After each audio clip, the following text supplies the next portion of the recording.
antes da Disney existir, contos de fadas como Cinderela, Branca de Neve, Pinóquio e muitos outros já existiam, mas nem sempre esses contos tinham finais felizes, sempre acabavam tragicamente. Então a Disney acabou fazendo adaptações dessas histórias e transformando em filmes fantásticos. Então hoje lhe convido a conhecer a verdadeira história de Pinóquio, escrita pelo escritor Carlos Collodi, publicado pelo jornal infantil italiano. Então vamos conhecer essa história. A história começa quando Geppetto, um carpinteiro conhecido na sua cidade, ganha de presente de um antigo amigo um pedaço de madeira falante.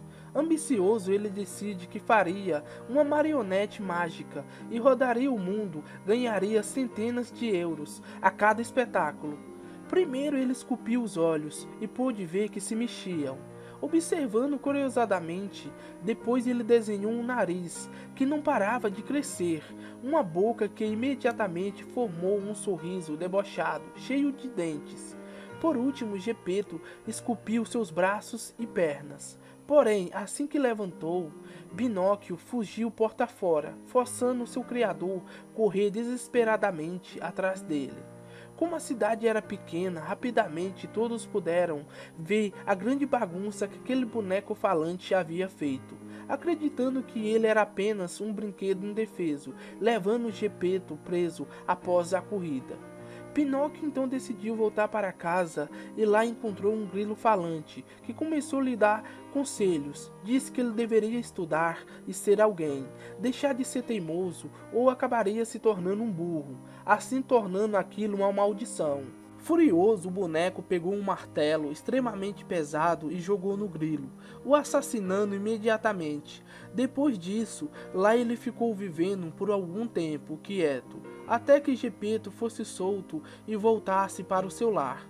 Ao chegar lá, ele encontrou Pinóquio arrependido pelos seus erros e até desejando frequentar a escola regularmente. Claro, Geppetto concordou e lhe fez uma bela roupa, deu-lhe algum dinheiro e mandou à escola no dia seguinte. Mas é claro que o travesso boneco não faria o que prometeu. Na verdade, ele preferiu assistir a um teatro de marionetes. Porém, lá ele logo foi reconhecido pelos outros bonecos e seus donos, que imediatamente viram nele a chance de sucesso. Pinóquio percebeu o que estava acontecendo ali e saiu correndo imediatamente, até que acabou encontrando um gato e uma raposa, que moravam próximos à sua casa e sabiam que o boneco carregava dinheiro consigo. E eles decidiram que iriam roubá-lo. Então Pinóquio mais uma vez teve que fugir desesperadamente e acabou encontrando outro grupo de interesseiros que acabou o sequestrando e eles o matou enforcado com as suas próprias cordas em uma árvore. Na época, o público do jornal achou esse final muito pesado, exigindo que fosse modificado na próxima edição. Então Collodi criou uma fada azul que observava a jornada de Pinóquio desde sua criação. Após a sua morte, a fada pediu que o corpo do boneco fosse trazido até ela. Ele trouxe de volta à vida, mas infelizmente Pinóquio não aprendeu nada com tudo o que aconteceu. Na volta para sua casa, a marionete mais uma vez encontrou o gato e a raposa, que desta vez conseguiram lhe roubar. Depois disso, ele foi pego fazendo besteira diversas vezes e era sempre levado para a escola, de onde rapidamente ele fugia e voltava a fazer besteiras. Isto até que finalmente a maldição do grilo falante se concretizou e Pinóquio tornou-se literalmente um burro.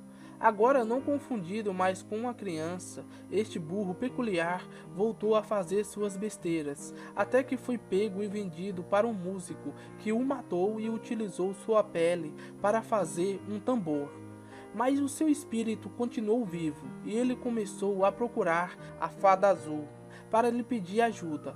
Porém, descobriu que infelizmente ela havia morrido tragicamente. Quem lhe contou isso foi uma pomba branca, que o levou em direção ao mar, onde o seu pai o procurava. Durante sua busca, ele descobriu que Geppetto havia sido devorado pelo monstro marinho. Então ele enfrentou o monstro e o salvou seu criador, e junto eles foram para casa. Naquela noite, Pinóquio sonhou com a falecida Fada Azul. Ela lhe dizia que o perdoava, pois ele havia provado que, no fundo, tinha um bom coração. Por isso merecia se tornar um menino de verdade. E quando o boneco acordou, não era mais madeira, tinha pele e osso.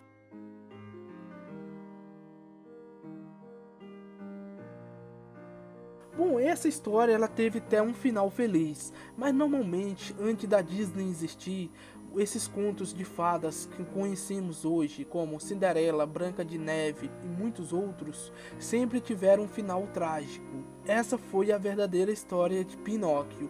Não esqueçam de se inscrever no canal, de deixar aquele like e também de me seguir nas redes sociais. Vou deixar o Twitter e o Facebook na descrição do vídeo.